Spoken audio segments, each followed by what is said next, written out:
Hey guys, welcome back to our channel. ఈరోజు మన recipe వచ్చేసి బెండకాయ కర్రీ. ఒక్కసారి ఈ స్టైల్లో చేయండి, టేస్ట్ అయితే చాలా బాగుంటుంది.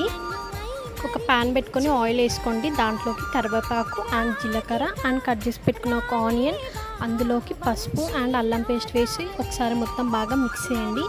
ఆనియన్స్ ఎర్రగైన తర్వాత కట్ చేసి పెట్టుకున్న బెండకాయలు వేసి ఒకసారి మొత్తం బాగా మిక్స్ చేయండి. బెండకాయలకు కొంచెం జిడ్డు బంకలా ఉంటుంది కాబట్టి అది పోవడానికి కొంచెం పెరుగు వేయండి. వేసి ఒకసారి మొత్తం బాగా మిక్స్ చేసి మూత పెట్టేసి లో ఫ్లేమ్లో ఒక 10 మినిట్స్ బాగా కుక్ చేసుకోండి.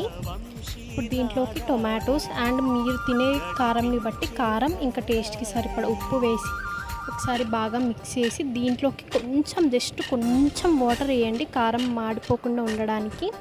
వేసి ఒక 5 మినిట్స్ కుక్ చేసుకోండి. దీంట్లోకి కొంచెం కొత్తిమీర అండ్ ధనియాల పొడి వేసి ఒకసారి మొత్తం బాగా మిక్స్ చేసుకుంటే బెండకాయ కర్రీ రెడీ.